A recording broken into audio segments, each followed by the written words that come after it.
Alright, hello there YouTube, and welcome to my tutorial on how to make chainmail armor, as well as how to make chainmail coil making machine. Let's begin. You will need a dowel, depending on how long you wish your chainmail to be or how thick you wish for it to be. A scrap piece of wood to attach the handle.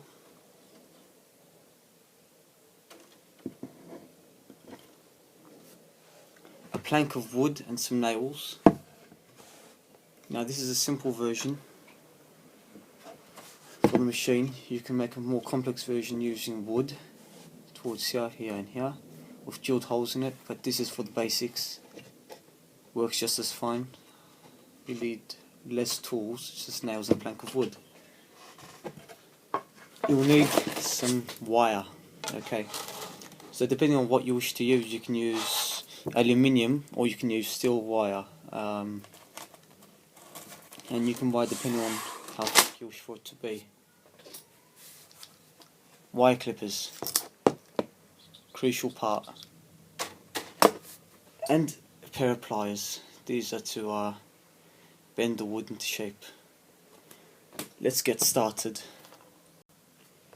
Alright, so what you will want to do now is get the wire, if I can find the start. Right, here it is. And take about 2-3 rows, depending on how much you want, and cut it off. So you've got some of that, looks like that. Put the wire aside for now. Okay. Now for the doohickey, or whatever it is. Insert your dowel through it. Just make sure it's enough for it to wobble around but not come out right. Now as you can see, how I've made this is the two nails here. That is for the wire, that is. I'll put a notch here. You can drill a hole, but I'll put a notch, it's easier. And what happens is you put the wire through here, because the nail's top is stopping it from coming out. You put it just about on the notch, so as you spin it sticks onto it, right? So just a quick demonstration. The wire that I've got. So I feed the wire through onto the notch. Okay, there we go. And I'll just start spinning. Shit, blimey, ruined it. You'll get this happening every now and then.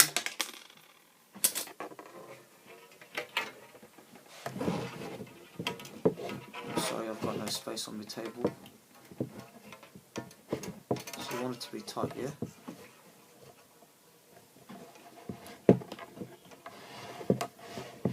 And as soon as it starts, you can let go and just spin.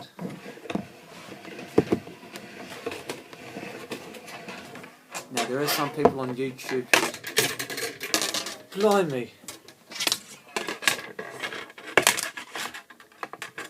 who would usually do this using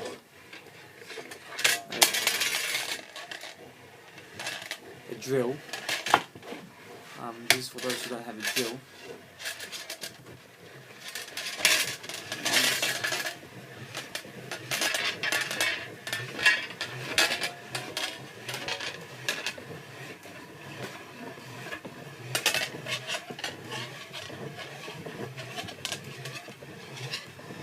Almost done. That's just about it. What you do now is spin in those directions so it becomes a bit loose and pull it off. You've got something that looks like a spring, you see. Now I'm going to put this machine away for now. Cut it one by one, or you can do it in groups.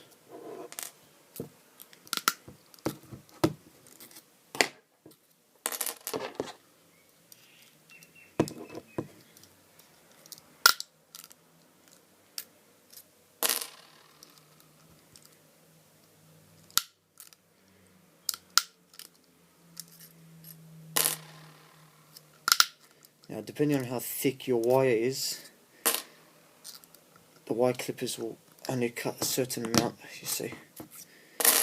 Now, because aluminium is quite soft, if you were to use aluminium, you can even actually use scissors to cut the aluminium. Alright, so now that I've got these rings, as you can see, just while cutting it, and you just do this constantly over and over again. That's just about it, right? But this is only for the rings on how to make them. Now I'll go on to the part on how to make the actual chainmail and the design. Now to begin with the chainmail. Okay, so there's two patterns. There's a 6-in-1 and a 4-in-1. The 4-in-1 is much more simple.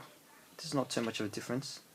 So all you do is you get your rings and you close them completely, or else it's gonna open apart and come off, right? And you get one open ring. That's what's called 4-in-1. You get 4 rings, put it into the open ring. 3, 4. And you close it. Now the way you set it up is you get 2 in one hand, 2 in the other. You make sure that the top part sticking out, just facing the opposite direction as you, yeah? Right. Then you close another 2 rings. I've got another ring open, 1 ring open.